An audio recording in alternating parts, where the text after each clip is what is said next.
It's time for Pure Performance.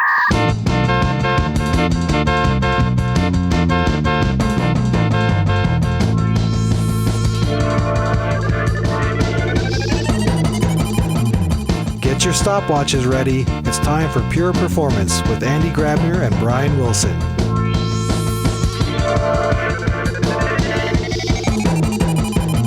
Hello, everybody, and welcome to another episode of Pure Performance. My name is Brian Wilson, and as you might be able to hear from my voice, I'm a little bit sick today, but it doesn't keep me away from you because I love you all so much. And I have to say, with me today is my fabulous and wonderful co-host, as always, Mr. Anthony Grabner. How are you doing, Anthony Grabner, today? Hey, Brian. It's a pleasure to have you on the podcast again. Yeah? Yes, thank you. How did that come about? Why did you came up with Anthony? I went to say your name earlier and somehow Anthony came up, and I thought that's really funny because you are the furthest away from an Anthony to me than I could possibly imagine. And suddenly going from Andy, Andreas to Anthony. See, when you have to explain the humor, it's not great. But I guess I'm getting my connection is unstable. Woohoo! So... Well, maybe there's some posture issues that you have on your end or whatever. Yeah. However, I can now make the transition over to the topic of today. Maybe we are not compliant. Maybe your internet connection is not compliant with the regulation, right? That we have. We should have high bandwidth. We should have good microphones, following instructions like I do. I switched from my crappy headset to my built-in microphone from my laptop, which you said is even better than the stuff that I have on my head. Anyway. Long way about, yes. Long way of introducing our guest who probably now decides, shall I quit the recording or not? Am I in the right place? I could say Michiel. Welcome Michiel is fine. Michiel is fine. Welcome to the show. Thank you for sticking to the first 2 minutes of not at all being funny. But how are you? I am good. I have to admit that I was very quickly checking Slack to see. It's like, oh my God, I always thought your name was Andreas. Is it actually Anthony? But it's not. Okay, there we go. Yeah. Michiel, it's actually really interesting because when I read your name, your first name, and I also did some LinkedIn research, obviously your background, you said you think you're Dutch. Yes, correct. So, but Michiel then is the Dutch version of Michael, I would assume. Yes, that is correct. Yeah. Or Michal in Irish, where I'm currently living. So I've been living in Ireland now for the last 15 years. Yeah. Cool. Hey, Michiel, I'll try to pronounce your name correctly, and if I mess up, then you can punish me slightly. I probably won't notice anymore. You can call you Anthony. Yes, that works. Yeah. You made me a promise today, or at least now I'm saying it, that you made me a promise, because one of the topics we want to talk about is compliance, and I want to understand from you, first of all, your background, but really why compliance must not be a boring thing, because when I hear the word compliance, then sometimes I say, well, must be something that I don't want to do, and I'm probably not interested in kind of like in a career in that field, but it seems you have a completely different perspective on the topic. So today, yes, I want to learn everything there is to know about compliance, why it is actually a cool thing, and I also want to talk about security posture management, which is a topic and a term that is completely new to me, or was until recently. And I'm sure we'll go into other details, but maybe you want to start with a little bit of a background of yourself, and then we'll jump into some of the questions that I have. Yeah, no problem. So I think as a kid, I always was tinkering around with like Commodores and PCs, and my first real computer was a Pentium 100, and all of my friends wanted to play with me because it was awesome because I had a Pentium. I'm also really dating myself here, but for me it was a natural progression to eventually move into the IT security space. So I moved to one of the more traditional antivirus vendors at the time. So anyone who can check my LinkedIn worked for McAfee at the time. Went through the Intel transition and then back again. Spent about a good 12 years there, give or take. And really, the areas that I specialized in, I had numerous roles there, but the areas that I really specialized in was very much the endpoint space. Working with endpoints, working with transitioning from segmented endpoints to a platform approach to endpoint, then the rise of EDR and XDR, and everything around it. So really moving from point products to a platform approach in security. And obviously, with the rise of cloud, all of that became massively more complex. And then I moved over to a tiny startup in the Czech Republic called Roomcast at the time. And then in their infinite wisdom, thankfully, Dynatrace decided to acquire Roomcast. So I am now the senior product manager go-to-market for security within Dynatrace. Cool. And compliance is absolutely and utterly awesome and cool. It sounds like a really boring topic, but it's not.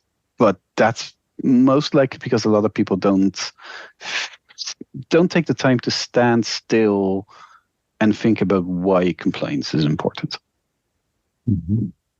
So, Michiel, before I let you talk about compliance, I'm not at all familiar with a lot of the things, some of the acronyms you threw around earlier when you talked about the early days at McAfee and Intel. Can you quickly clarify for me, what do you mean with endpoints? Yeah, so an endpoint is essentially any server or client that you have within your enterprise environment. So that would be in the traditional security world class as an endpoint. Mm-hmm. And the great thing is that over time, how we viewed security has changed massively. And I think I jumped in at the right time with security because I went through that change. Mm-hmm. It's really when I started endpoint security, it was really, everyone thought about, your antivirus, right? You need to have an antivirus. Then you had intrusion prevention. So host intrusion prevention. You had your website filtering, your spam blockers, all of the stuff that you generally had. And they were all point products. And that all moved towards a more integrated and platform approach because all of those solutions give you data. And data is fantastic if you can leverage it properly. Which we then, and this leads very much to where we're going to go with this ultimately with security posture management. But that data is incredibly important to get insights. And when you look at your endpoint data, you can correlate that to what your web gateways and your firewalls and your intrusion detection or your intrusion prevention security will give you, your data protection. All of those security solutions all give you data. It gives you information. And you start to combine that to get a better picture out of it. And that's really where the rise of SIM came about, and log analytics to really take those massive amounts of information and run correlations on them to make sense out of them and really get meaningful findings out of it. So a lot of that from an endpoint point of view evolved into what I called EDR, so extended detection and response, because you want to detect and respond to threat. That's your general goal from a security world, right? The first thing we always need to acknowledge is very much like you can never be 100% protected because it's impossible. Your aim is to be 100% protected. However, you need to acknowledge that that goal is unobtainable. So at one point, something is going to happen. But by detecting that really fast and responding really fast to that, you can minimize the impact of that and thus minimizing risk. So extended detection and response is really where you took all of that endpoint data and started to combine it with other solutions and with tracing within your environment. And then the security world kind of thought like, oh, this is really great. What about if we put more information in there? And that then evolved into XDR, which is extended again. So the more data you have, and if you can actually make sense out of that data, the better it is for you from a security perspective, with the caveat of if you can make sense out of it, right? Because you can also get overwhelmed. Yeah. I mean, for me, if I can just draw a little analogy or like try to explain it in different words, if you think about your network, I guess, right? Because in the end, we want to protect our network. And if you think about, like, I'm here in the building, and thanks for one of our customers that I'm visiting today in London to let me use one of the rooms. But basically, the endpoints would be everything that would allow me to enter the building, to enter the network, whether this is physically the doors, whether this is if I plug in my laptop here to the Wi-Fi, whether it is all the people out there that are sitting with their laptops. And so these are the endpoints. And now for me, it also makes a lot of sense why logs have just been such an instrumental tool, or not tool, or observability signal to then detect any, I guess, abnormal behavior, because logs were available everywhere, right? When somebody entered the door, Correct. When somebody opens up an app or logs into the network. I mean, that's why it makes, for me now, a lot of sense, because I always wondered why logs and why not? Yeah, why logs? Yeah, makes a lot of sense. Yeah, I'll give you a very easy example of why very basic information correlated against each other can lead to very smart detections, right? And it's always something that I generally, and a lot of other people could call the superhuman example, right? I travel, like you guys, I travel a lot for work. So I'm based in Ireland. So if you look at my access data, generally I tend to log on from Ireland from an IP perspective, right? And okay, so I might log into Ireland at, let's say, 8 o'clock in the morning. And 12 o'clock you can see me in Amsterdam. Well, that makes sense. This is not that far away. So it's all very normal, right? Okay. And then I might need to travel to the US. Okay, that's also possible if you see me there the next day at, let's say, 4 o'clock in the afternoon, right? Mm-hmm. However, when you start to track that over time and then suddenly see like, okay, so, hey, Michiel's here in Ireland. He's now 2 hours later, he's in Amsterdam. Well, it's about an hour and a half flight, 1 hour 20 from where I live. That's fairly reasonable. And then 40 minutes later, I log in via New York. Right. Yeah. I've logged in New York beforehand. I've been there. You can look at my historical data. And it's like, yeah, he's been to the US. He's logged in to New York and other cities there. So that's pretty normal behavior. But unless I'm Superman and I can fly really, really fast, I'm not able to get from Amsterdam to New York in 40 minutes. So that's a superhuman example where you take really basic information that on its own is very normal and within the reference of what I normally do. But when you compare them together and start to tie them into each other, then suddenly you get something, hey, there's something seriously wrong there because he can't be from Amsterdam to New York in 40 minutes. Mm-hmm. Now, because you brought up that example, I'm going to have to bring up a really stupid bit of trivia that also dates you, that dates me as well as I'm sure you will. Not quite 40 minutes, but do you remember the Live Aid concert from like the early 80s? Yes.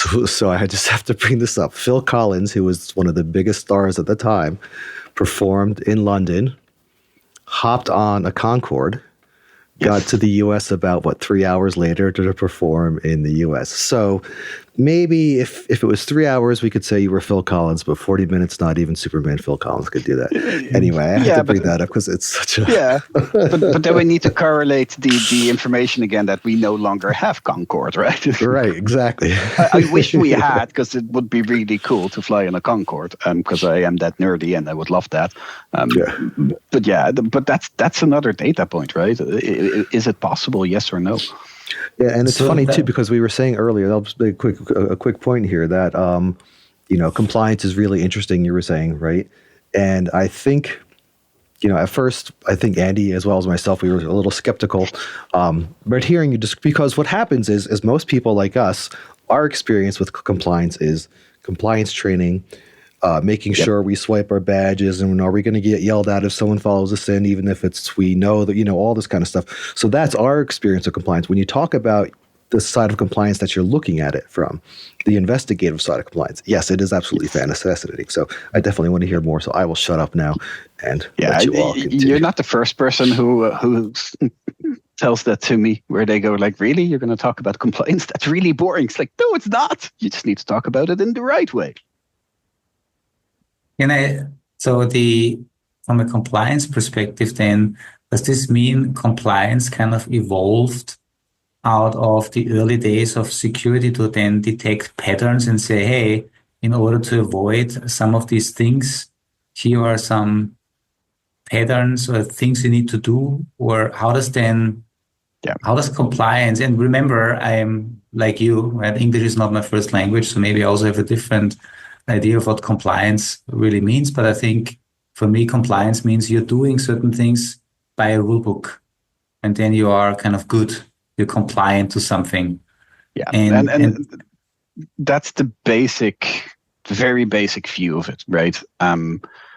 So let me take you back to the security topic again, because for me, compliance and security are very much intertwined, as they should be for everyone else.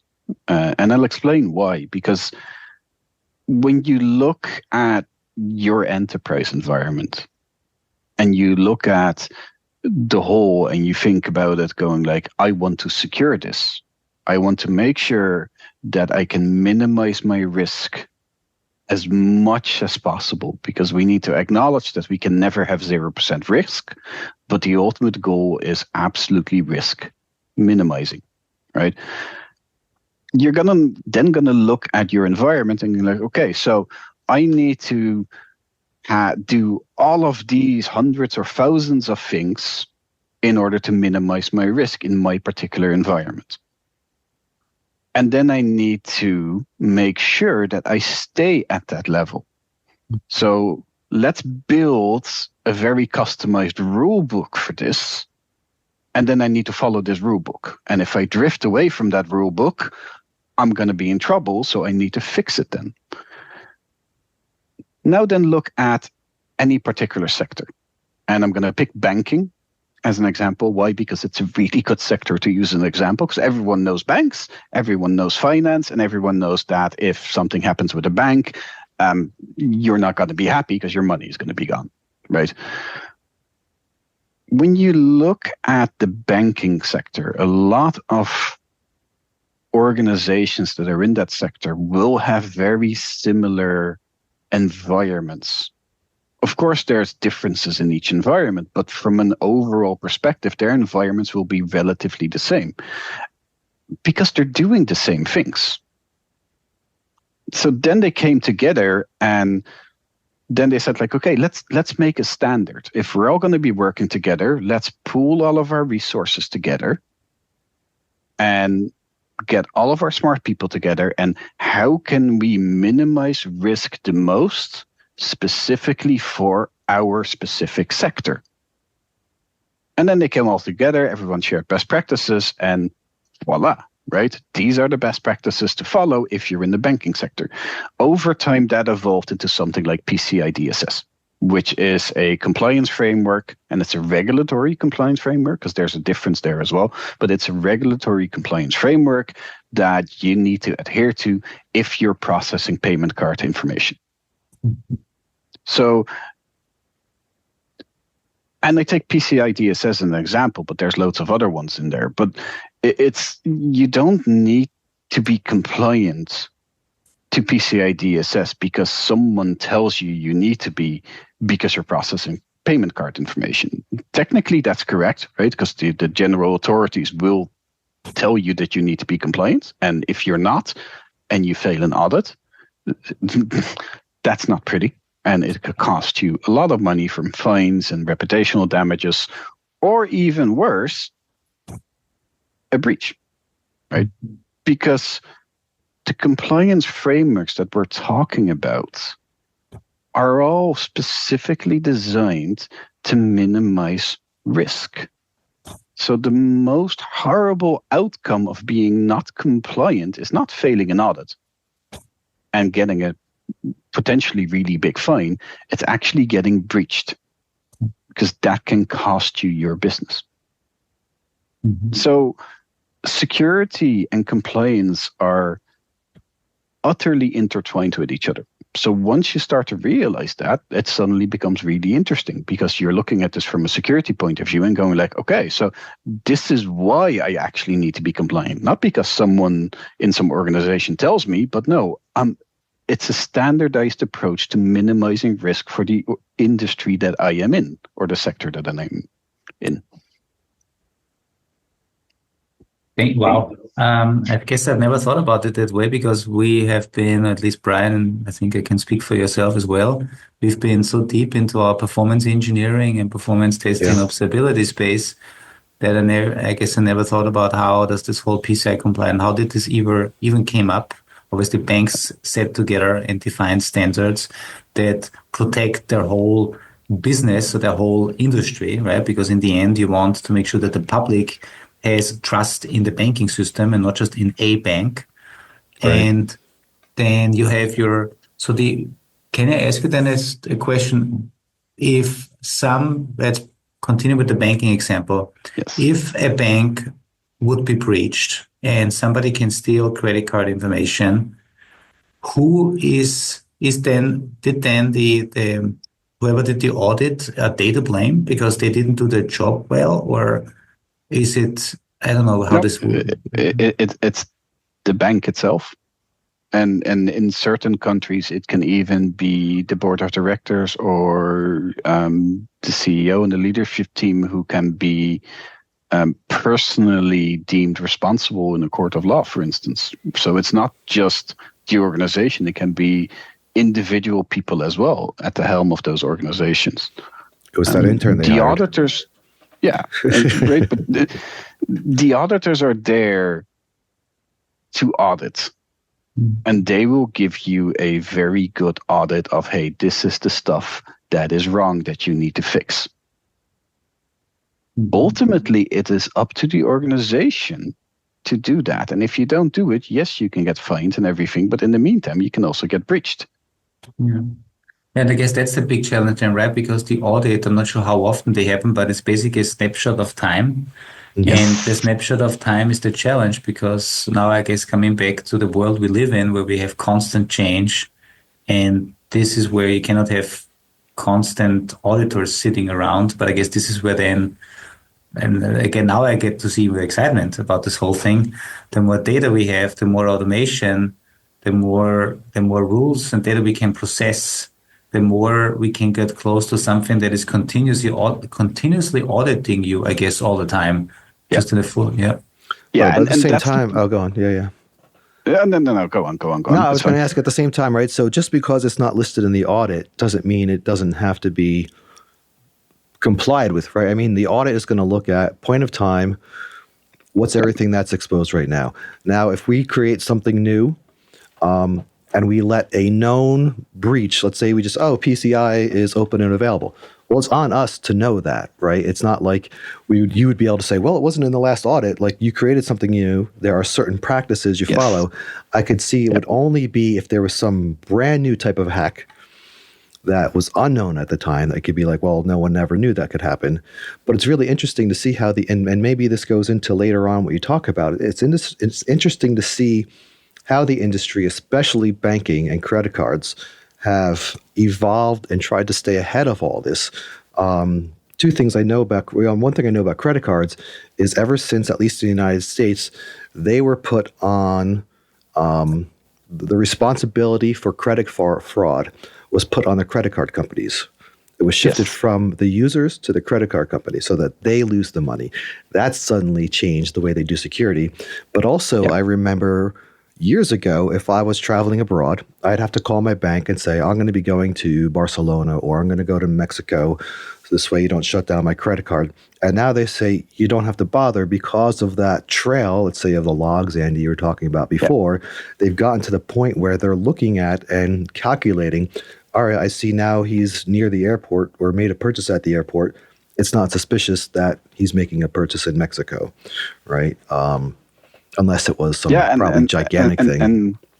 And that's it, right? No, so I want to loop back to that continuous thing that you talked about, Andy, right? Because to me, that's the crux here, right?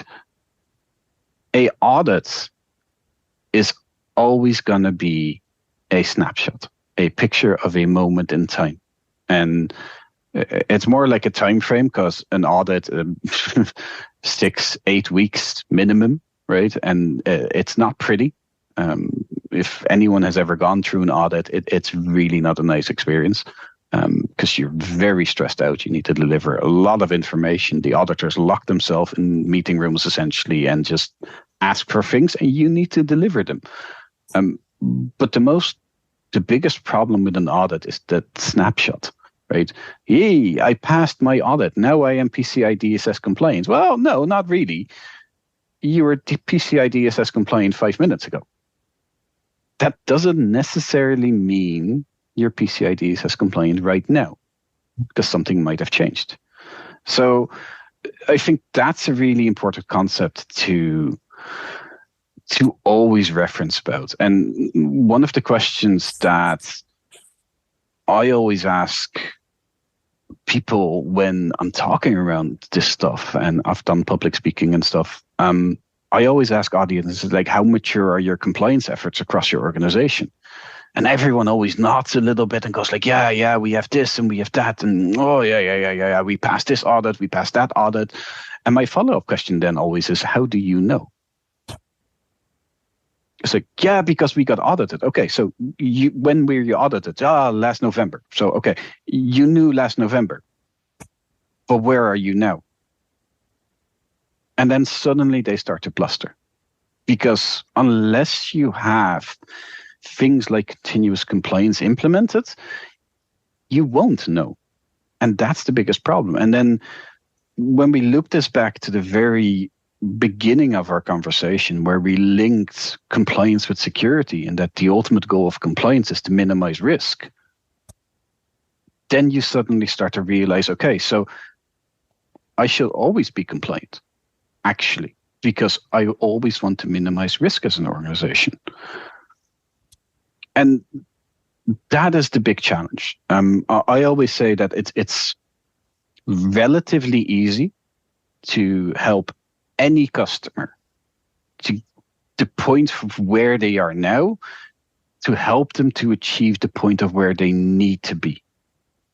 Because that's essentially what you do with an audit as well. You give them a list of stuff they need to fix and go fix it. And hey, we can even help fix this for you. Great, right? But managing compliance drift over time, that is the real challenge. And then you need to take into account that we're now in the course of this conversation, we've only just talked about PCI DSS, right? When you look at compliance, there's always very first question you need to ask yourself.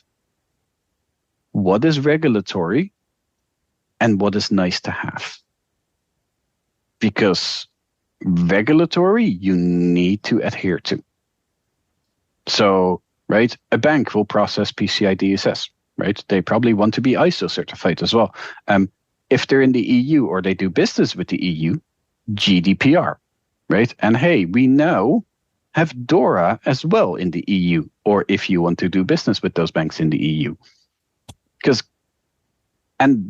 I went through the whole implementation of GDPR in my career, and a lot of discussions we were like, oh yeah, GDPR, that only counts for Europe. It's like, yes, that's technically correct. But do you want to do business with Europe? Oh yeah, absolutely. Then you need to be GDPR compliant, right? So it's not just one compliance framework that you need to adhere to. There's multiple, and all of them will need to be tracked. All of them will need to be monitored and audited. And then you have your nice to haves. Because let's take CAS or NIST, for instance, two other compliance frameworks. Doesn't necessarily apply to every organization, but they're really good frameworks for minimizing risk. So you might want to take certain aspects of that and apply them to your organization. So they're the nice to haves. So it's an exponential buildup of things that you need to start tracking and not only achieve, firstly, but also over time keep adhering to. So without automation and without processes in place for all of this stuff, it's near impossible to achieve. I think hardly ever does it happen that both Brian and I are just like extremely speechless and just listening in and I told you compliance was cool. Yeah, it's really cool. But I have a question now for you. Obviously, where we are getting to is that we have now more automated data. Besides logs, we have, you mentioned earlier, traces. We have metrics. We have events. If we are with automation efforts, we can continuously validate certain things. Does this mean that the automation, the software supported auditing will replace the human auditing? No. It will make it easier. Okay. So I've already mentioned that I'm Dutch, right? For years and years now, we had a commercial in the Netherlands about doing your taxes and the national tax department. And they always said, we can't make it more fun, but we can make it easier. Mm-hmm. And that is what solutions like security posture management are trying to do. You can never take the human out of the loop due to various reasons, right? There's a whole discussion, and it's an ethical discussion about AI versus humans. It's capabilities. So humans have the ability to make intuitive loops in their thinking. And put hypotheses forward out of essentially thin air or with very little information, right?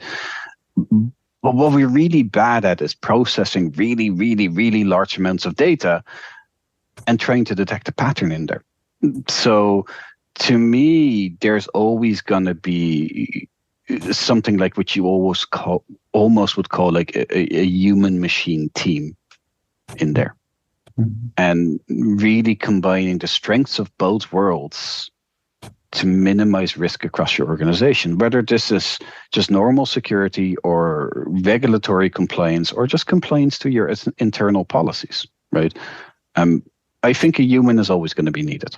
Yeah, and I think now if I come back to your example from earlier with the 40 minutes from Amsterdam to New York, that's obviously impossible. This is knowledge that you can feed obviously into a system that certain data is just simply impossible. And I guess the same is now true with modern systems where we have, let's say, logs, metrics, and traces. We know how things connect to each other, but we also then know that certain things cannot be in a certain way because we just have either information about a system because we observe it and we can extract that information, or I guess over years we've built rules into a system that does continuous validation and continuous posture management to say, hey, we have 1,000 rules. We don't need 1,000 people to manually check it. We can automate that. And we can then also use, I assume, different algorithms to detect other patterns. But that makes a lot of sense now that we can. Yeah, and it's, I think, like coming back to the humans as well, right? One of the things that I always try to achieve working with an organization, not just the security departments. Obviously, that's my bread and butter because I worked with them a lot. But you need to talk to a multitude of organizations in any organization, in departments, right? Mm-hmm. You need to talk to a multitude of departments within an organization. So getting a mutual understanding and a synergy, for instance, between SecOps and DevOps is incredibly important because realistically, when you look at a traditional organizational model, right, SecOps are the guys who put all of this crappy code out that has vulnerabilities all over the place. That's the security view. And then SecOps thinks of security. Yeah, these are the guys that tell me to fix all of these things, and everything is a priority. I have a list of 100 things already that is a massive priority. Like, lads, come on. And that's because there's always traditionally a separation between, as an example, DevOps and SecOps, right? Where the industry is going more and more now is DevSecOps, where they're becoming much more intertwined. And that creates mutual understanding. And then if you have solutions that will actually bring benefit to both teams, then you start to really accelerate. So for instance, a solution, and security posture management is one of those solutions as a general industry area. It's leveraged by, or it should be leveraged by both SecOps and DevOps, because SecOps can really look at all of the compliance stats and where are we, how secure are we, and what kind of vulnerabilities do we have. Whereas when you look at this from a DevOps point of view, a DevOps person, whatever your role is, right? If you're an SRE or a platform owner or whatever, you don't care about all of the stuff that works. It's great to know that all of the things are working and it's actually safe. But what you really care about is the stuff that doesn't work or the stuff that needs fixing. And what is my priority there? Because everything is a priority. So if you have a solutions like security posture management that can give you contextual information and allow that to prioritize your dev environments and what you need to fix in there, that will save you a lot of time and manual work and very much frustration as well, right? Because you'll be presented with a really nice list of stuff that you need to fix in order of importance, instead of having to manually. And if you have a good solution, it will also tell you exactly where you need to go fix it, right? Because it might be a single vulnerability, or it might be a single compliance rule that is not being adhered to, but it might be spread out over 500 systems, right? How are you going to find that out? In a traditional term, you would do that manually, right? You start to query things and look through things and then manually, hopefully, find those 500 systems. Whereas if you have automation in place, right, you have all of that information. So, okay, this is my main priority right now. I need to fix this particular item, and I have this particular vulnerability over these 500 systems. This is where my effort needs to go now. Mm-hmm. And then you work down the line. And if you then start to add in automation and remediation in there, and all of that hooked in, your life is going to become much easier. You're always going to need a human, but you can automate a lot of that workflow already instead of having to do all of that stuff manually. Yeah. I think you brought just a couple of examples with vulnerabilities. I know, Brian, if you remember when Log4j, Log4Shell came out, I think we had sessions and never heard of it. But this was a vulnerability in similar, right? If you have automation that tells you not only where are these libraries, but where are they loaded? Are they actually executing the vulnerable code? Is it are these systems that are exposed to the internet or not? Yeah. This obviously made a difference. Now, going away from vulnerabilities, do you have maybe other examples from on the Kubernetes side? Because I work in the CNCF. Do you have any examples on what some of these kind of posture management rules or whatever it's called, what they look like in Kubernetes? What would be like the top 3 things you would see in most environments? It's very different in environments, but think about all of any configuration that will leave you vulnerable, right? And it can be very simple things like default passwords and usernames, right? It's not just vulnerabilities. And a lot of people always think like, oh, vulnerabilities and compliance is different. Actually, no, they're very intertwined. But compliance is more than that. It looks at vulnerabilities and how you actually manage them, but it also looks at configuration.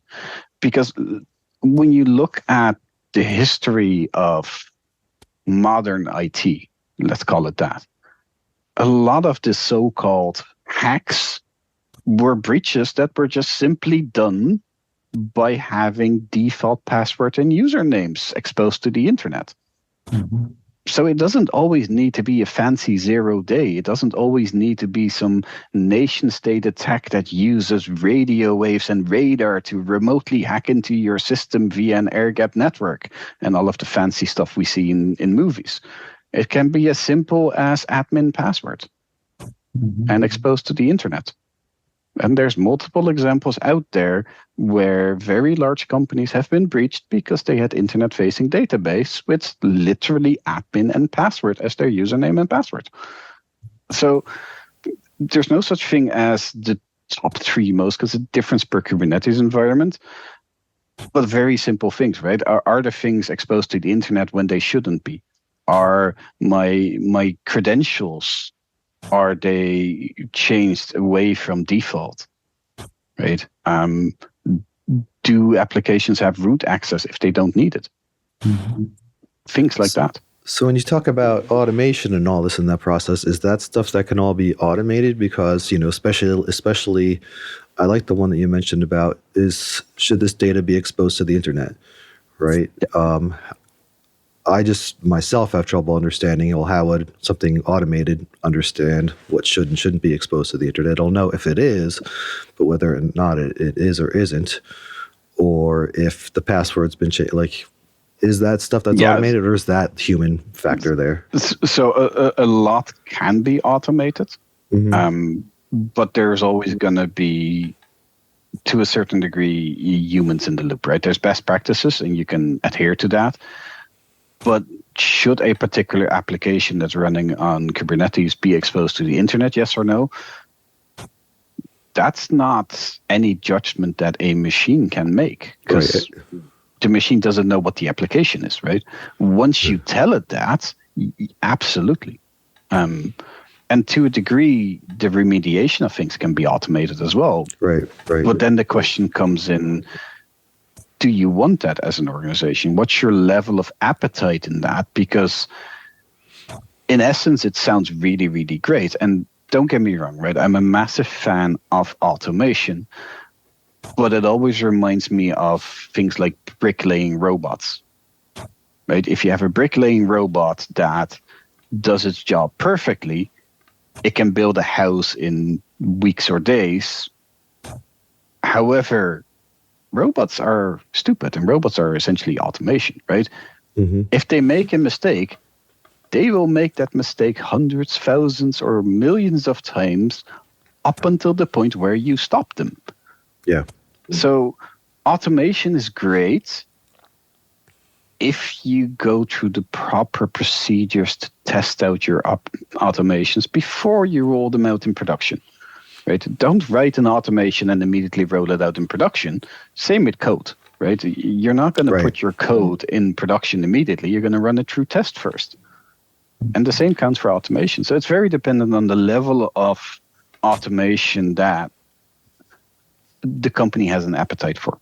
And do almost we automate, anything can be automated. Yeah, and do we automate automation testing? Yes, exactly, right? And that this leads to other problems, as we've fairly recently seen, for instance, with certain events in our industry.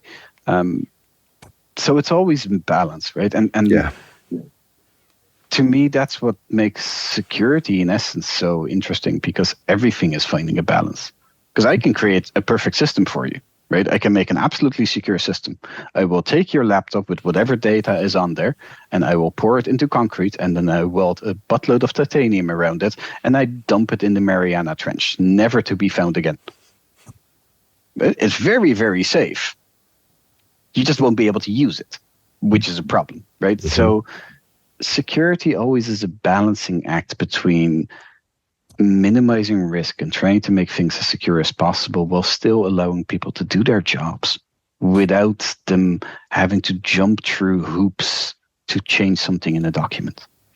It's always going to be a balancing act. And the same goes for automations.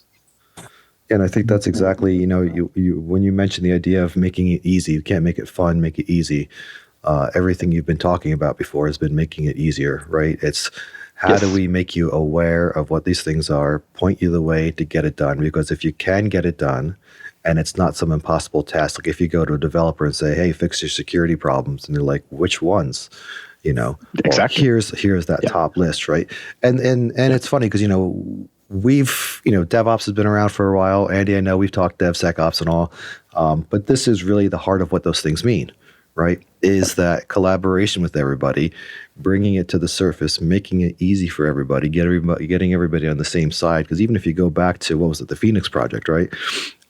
We keep referencing that brilliant book, right? Once security, what was the security guy's name? It's going to come to me later on. But once security was understood, it was like, oh, this makes sense. Yeah, we should work with you, right? Yes. And then he was able to start making it easy for them. But it that's the works heart of both it, ways. right? Yeah. In both ways, right? Security, to an extent, needs to understand dev as well. Correct.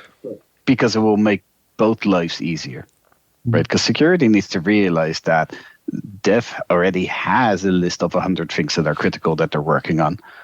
So working together to really prioritize is, once again, coming back to contextual information, right, is very important. And if you can then somehow manage to also in that same workflow get the information to the dev on how to actually fix it, right, it's even better. Because not only do you tell the devs, hey, listen, this is broken, this is the highest priority, this is where it is broken, and hey, by the way, this is how you fix it. If you want to automate it, click here. It's the ultimate golden thing to achieve, right? Not as easy as it sounds, but we're working towards it. Hey, Michiel, we went from learning about your Pentium 100 that you were really excited to share with your friends or people came over, until you talked about putting your laptops in concrete and putting it down the deep waters. Very safe. It's a very safe now. But for me, and I know I repeat myself, especially for the listeners that we have, for me, this is yet another great example on how much there is to learn in our industry, and how happy I am that we can host this podcast, because we learn a lot from our guests that are very deep into a particular topic, right? Brian and I might be deeper in performance engineering because that's what we've been doing for the last 20 something years. But hearing this from you, I fully understand your excitement about security, about compliance. I like now it makes more sense. Security posture management, the whole drifting, continuous validation is a key point, because just having an audit today doesn't mean you're really safe from anything and you're no longer compliant a minute later. So that was fantastic. Michael, to allow you to also say a little bit about the work that you do. I know we said we don't want to talk too much about what we're currently doing. We all work for Dynatrace, but obviously you have a lot of history, and you came in through the Runecast acquisition. I would assume that a lot of the stuff we talked about today is exactly what is now possible with having all this data in Dynatrace to automatically detect and to continuously validate, in case anybody's interested in learning more about this. Yeah. Correct. And I think from my own personal point of view, right, so some of the things that I mentioned earlier on in here is the amount of data. And traditionally, security has always looked at security data. But how much richer can it be if you can actually combine that with observability data? So for me, when I was in Runecast and we got the news that Dynatrace was acquiring us, to me, that was really exciting news, because if we can leverage both sets of data properly, and that is what we're obviously working towards, it becomes so much better. It becomes so much richer. And to me, that's a very exciting future. So a lot of that is, yes, we're working a lot with the Runecast capabilities and transferring those over into Dynatrace from a capabilities point of view. But to me, the wider the wider security conversation that we can have with all of the existing and upcoming Dynatrace functionalities, together with the observability data, is phenomenal. And I think that's really exciting to see what we can actually do with that in the future. All to make us more safe. Yeah. No, thank you so much for coming on the show. And security is a never-ending topic. Neither is compliance. Yeah. And I'm pretty sure we'll have you back because we want to educate the folks that we have as listeners that are most likely more on the performance engineering side. We want to educate them on these extremely relevant topics. Give me an ear and I will talk it off about security. Awesome. It has been an absolute pleasure, guys. Thank you so much for having me. It's been great, and more than happy to come back when needed. Very much appreciated. Cool, guys. Well, thank you everybody for listening. It's been another amazing and enlightening show, and we hope you all had fun listening to it as we did. Thank you so much. We'll see you later, Michiel. See you guys. Bye.